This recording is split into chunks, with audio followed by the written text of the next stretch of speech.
Welcome, everybody. It's your boy, the Versace Stoner, with another episode of VSW.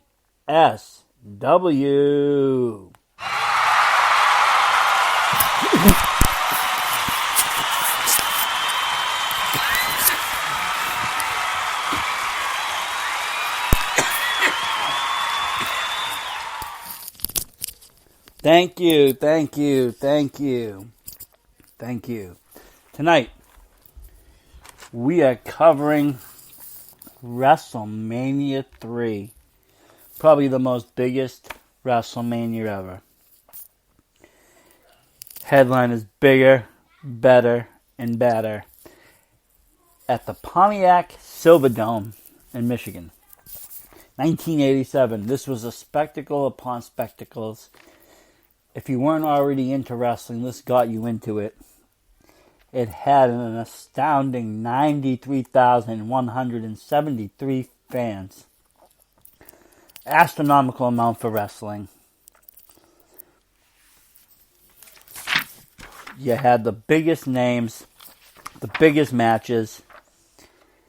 Vince McMahon went all out on this one. Okay, he went all out. And with that being said, it's probably still in my history one of my most favorite WrestleManias, not just because of the quality of matches, just because of the atmosphere that when you're watching it you can feel. That electrifying atmosphere. Everybody was excited to be there. You could feel it. The card was great, though. You know, we have a bunch of matches to go through. But, you know, Nikolai Volkov and the Iron Sheik defeating the Killer Bees, Brian Blair and Jim Brunzell by disqualification. You know, Nikolai Volkov and Iron Sheik were a great heel tag team, you know, coming from two separate world powers that were not liked by the U.S. at the time. You know, Iran and Russia. Classy Freddie Blassie being their manager. They were great. They did a good job getting the crowd to hate them. Iron Sheik, great wrestler. Nikolai Volkov, legend. And, you know, the Killer Bees were great. They were a high-flying jumping team, similar to the Rockers. Not as good, but definitely could move around the ring.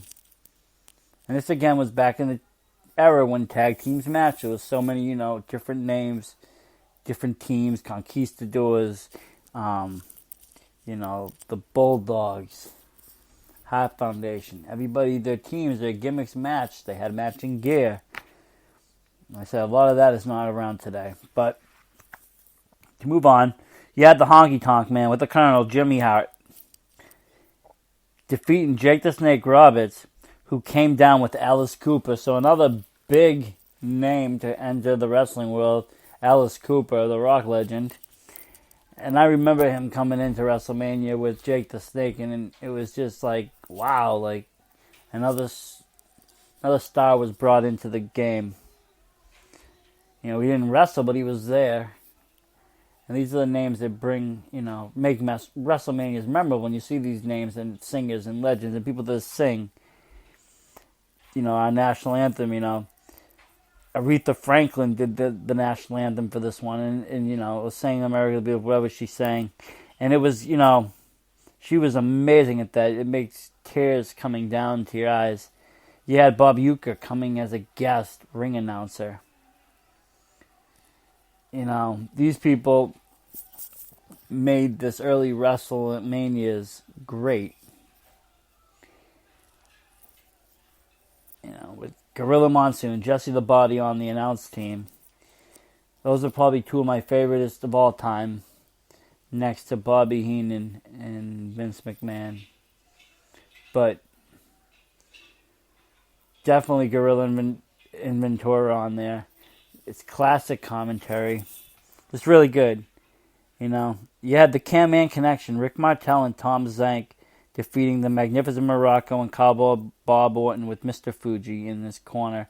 And, you know, this classic heel work again, Magnificent Morocco and Cowboy Bob Orton. But you had the Can-Am Connection. This was an interesting team. Tom Zank, In my opinion, he was okay, pretty good. But Rick Martel, at this time and era, he was high-flying. And, he became the breakout star, and he did pretty good singles. Rick the Model Martel became pretty good singles. He should have won a title, at least IC. It did not happen, but he went on to do good things in the wrestling world. You had the Natural Butch Reed with Slick Rick defeating Coco Beware. The Natural Butch Reed, he was a badass man. And I loved watching him wrestle. He was great. Coco Beware, too. Another high-flying, colorful wrestler. Great gimmick. Came out with the bird, Frankie. And, this was the era that we were in. And these, wrestlers had pets, some of them. You had Jake the Snake Roberts. He had Damien. They had Matilda the dog for the British Bulldogs. Frankie. Coco Beware. So, these are the kind of things that we don't really have today. You don't see animals in the WWE. But back then, you did. And they would come to the ring all the time. I'm sure animal activists and rights would be all over it today. But, they did it back then. And it was acceptable and it was fun. I remember being a kid and wanting to see the animals and wanting to see, the mascots and that came down to the ring with them. It brought another element into wrestling. Then you had the Dream Team, another great team. Greg the Hammer Valentine and Brutus Beefcake. Great tag team, and then also went both to be great solo stars. Brutus going really far, Valentine going really far, becoming household names.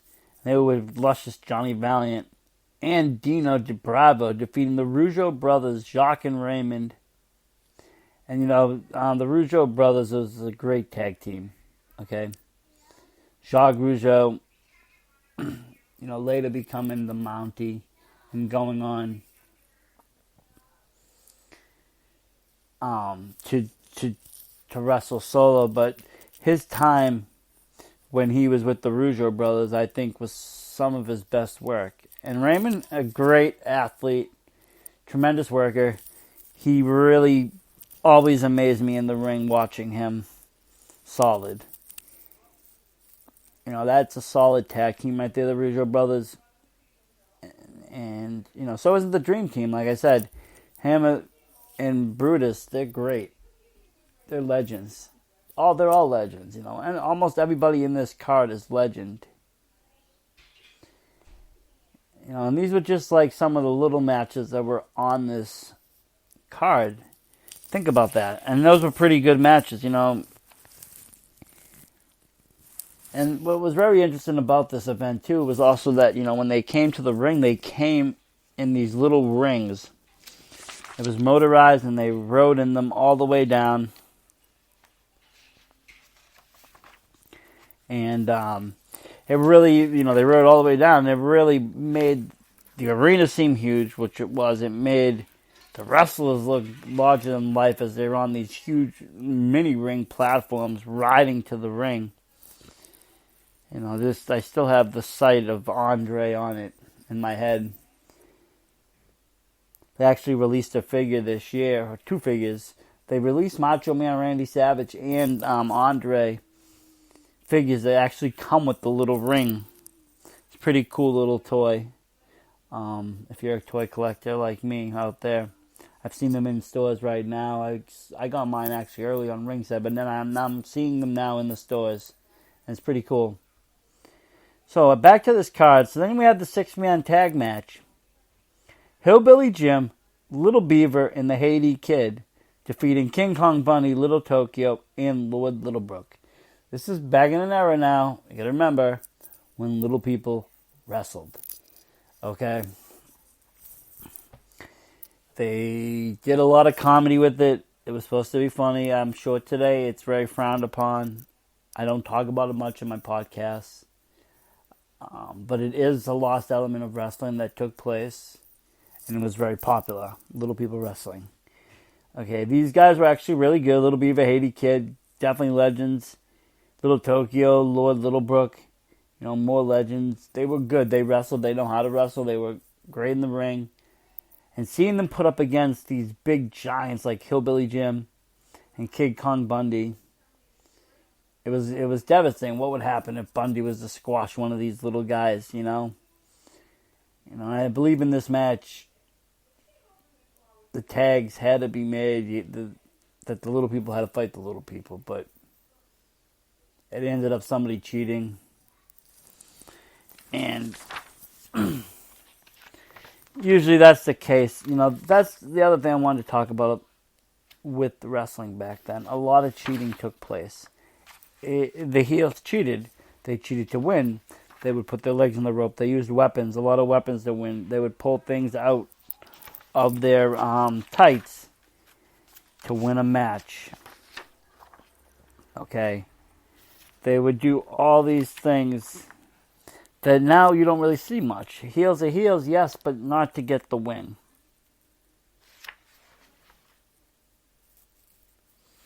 But yeah, that was a great matchup, that 6-man mixed tag team.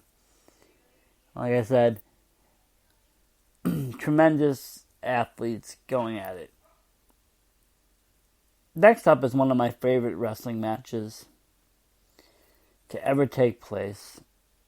Two tremendous wrestlers with one of my favorite moves, the Battle of the Full Nelsons. You had Billy Jack Haynes versus Hercules Hernandez with Bobby the Brain Heenan. Okay. These two, they had to make the other one submit using the Full Nelson, get it in locked in. They both had the best. It ended in a double count out, but these two battled it out. And that's one of my favorite moves, the Full Nelson. It's the first move I learned how to, put on in wrestling and sell and give in it. And it actually is also, brings me back to a time when the art of submission was relevant. People feared these submission moves. Now they don't. You put somebody in Full Nelson, the guy escapes. Back then, though, if Hercules Hernandez got you in the Full Nelson, it was over. The match was over. You were going to sleep. You were done. You were tapping out. You were passing out. Something was happening. So again, that doesn't take place anymore. Then you had the crown match. The King, Harley Race, with Bobby the Brain Heenan and Fabulous Moolah defeating the Junkyard Dog. Classic wrestling. Junkyard Dog, classic wrestler. Brawler, scrapper. A real junkyard dog. And he was taking on one of the greatest legends ever, don wrestling boots, Harley Race. A man's man, in the ring and behind the scenes of the wrestling world. A great individual. I know a lot of people that have met him and, worked with him. And they take that into, that they look up to him. And I've looked up to him as a wrestler, and reading what I've read about him, I looked up to him as a person. He was harsh, he was rough, but he was also from that era. He was tough, he took no shit. He was a man's man. This was a great match. It really got to showcase Junkyard, I think. Even though he didn't win, it put him on the light. He was a good wrestler, Junkyard Dog. He didn't really get the pushes, but I think this was a good push for him in front of 93,173 fans. Okay. So then you had the 6-man tag match. That's the Hart Foundation. Bret Hart, Jim the Anvil Neidhart, and Dangerous Danny Davis, who later on became a referee, with Jimmy Hart in their corner versus the British Bulldogs, Dynamite Kid and Davey Smith, and Tito Santana. Classic tag team wrestling. Okay. British Bulldog versus Bret Hart is just a great matchup in itself. But then you had the real powerhouses behind it. The Dynamite Kid squaring up against Jim Neidhart. Never mind Danny Davis and Tito Santana. They were all good.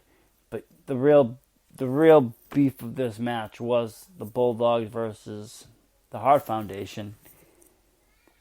And, they would battle a few times. And this was just a great matchup, in my opinion, for tag teams.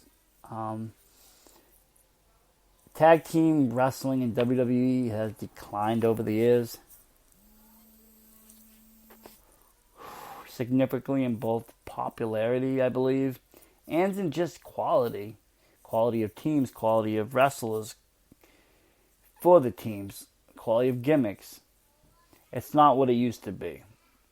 Everybody's geared towards the single competition, going after the solo title. And the tag teams end up becoming a joke comedy sketch. AEW is a little bit different. They have some more serious teams. And that's cool. But still, nothing is going to be like it was back in the day with tag teams when you had like Powers of Pain and Demolition, the Heart Foundation, the British Bulldogs, and all these other teams with names and great stars that the guys went on to go into solo competition later on, and actually a lot of them becoming champions, world champions. Like, look at the Rockets, look how far Shawn Michaels became. Marginelli too, we made it to IC champion, but HBK making it to the very, very tippity top of the company. So, but it all started with the tag team, a very successful tag team, the Rockets. A lot of great solo stars broke into the business in tag teams. You don't see that today. You had the Farewell to Ham match where Rowdy Piper defeated adorable Adrian Adonis with Jimmy Hart in his corner and making him shave his head. That was a classic moment in wrestling history. And it was a great, fun match. These are the gimmick matches I was talking about in another podcast that they don't see that much. We hardly ever see gimmick matches outside of just the normal ones, TLC match or a last man standing, no holds barred. You don't see these other crazy gimmick matches, like lose your hair or any of these things. It's kind of a shame. And it kind of makes me a little sad because that's a missed element of wrestling. The fun matchups. It made it a little wild and a little wanky, but it also made it fun. And wrestling's still fun today, but it's not what it used to be, in my opinion.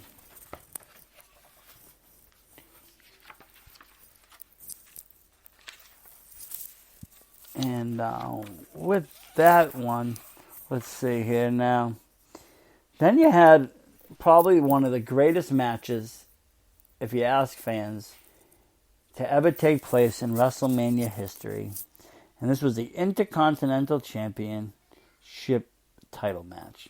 With Ricky the Dragon Steamboat, George the Animal Steele in his corner, defeating Randy Macho Man Savage, who was a champion with Miss Elizabeth to become the new Intercontinental Champion. First of all, back in the day, the Intercontinental Champion was a huge deal. There's only two titles, three titles, really.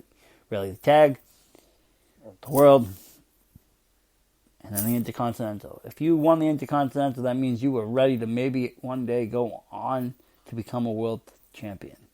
A lot of world champions started as Intercontinental champions. Bret Hart, Shawn Michaels, Macho Man, Ultimate Warrior. So on and on it goes. Today, the titles are all over the place. Doesn't really matter. People become world champion, then only to drop the title, and a week later become IC champion, then, world champion later on. But back then, it meant something to be IC champion. Macho Man, an incredible wrestler, if not the number one wrestler in the world, next to Hulk Hogan maybe, Ric Flair. He's right at the top. Some say he's the best. It goes back and forth. Definitely probably one of the best in promo work. Wild, charismatic. You loved him even when he was a heel. He was great. And you had the lovely Miss Elizabeth. She was his, side, his everything. You could see it. Greatest wrestling couple ever to don the ring. And he was a great champion, as I see. And, this was one of those matches I think I can look back and say it is probably the best wrestling match to ever take place. It had some story. You remember George has been after Elizabeth. And now you had, Steamboat. And Steamboat actually, winning the match, becoming the new Intercontinental Champion. It was a great moment for Ricky the Dragon. He was a tremendous wrestler. Complete, athlete. He could do the most wildest moves with ease. He got the crowd pumping. Always, great to watch. And he still wrestles today. You can see him at local shows today putting on. And it's just amazing. It's amazing. He's a great individual, a great guy. This was just a classic matchup between two tremendous wrestlers. And then most people will say this was the match of the night.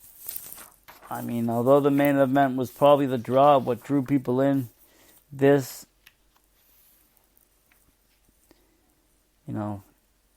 George Steele, put it perfectly. He said, Steamboat Savage, it's one of the matches that gave WrestleMania its roots to grow to what it is today. And that really is. It was the beginning of it opened up to greater and greater things. Then you had the main event. This was the big one, folks. Hulk Hogan, the current reigning and defending WWF at the time champion, defeating Andre the Giant with Bobby the Brain Heenan to retain that title. This was the biggest matchup. Andre was a huge star. While he wasn't at his top of his career right here, he was definitely still there, dominant, at least by looks. If you ever watch his documentary, it will tell you he wasn't at the top of his game at this point. He was kind of declining. But him versus Hogan, from the viewpoint of a fan, was amazing. You had the Giant going after the immortal one, Hulk Hogan. Who was going to take this title home? Who was going to win this title? Was Andre going to defeat him and take it? We didn't even know if, would Andre even be defeated? And, the greatest moment of it was when Hogan body slammed Andre the Giant. Everybody went wild. The fans, the crowd, everybody just went berserk. It was probably one of the greatest moments in wrestling history, iconic, as that body slam heard around the world. Hogan did win, and that further made Hogan the face of the company as he beat and slayed the Giant. There would be a rematch later on, but that would be for later on, another episode of this. And now, but with this, I'm going to say this. WrestleMania 3 has to probably be one of the greatest spectacles that the wrestling world has ever seen. Like I said, with 93,173 people in attendance to watch professional wrestling, really putting it on the map. It just really put it on the map, If you have the network, I would go back and watch it. I'd watch it twice even. Watch it 3 times. Because it is something that is great. I thank you everybody for joining me tonight. I am the Versace Stoner. This is the VSW. Covering WrestleMania 3. We will be covering more. Thank you. Have a great night, folks. Versace out.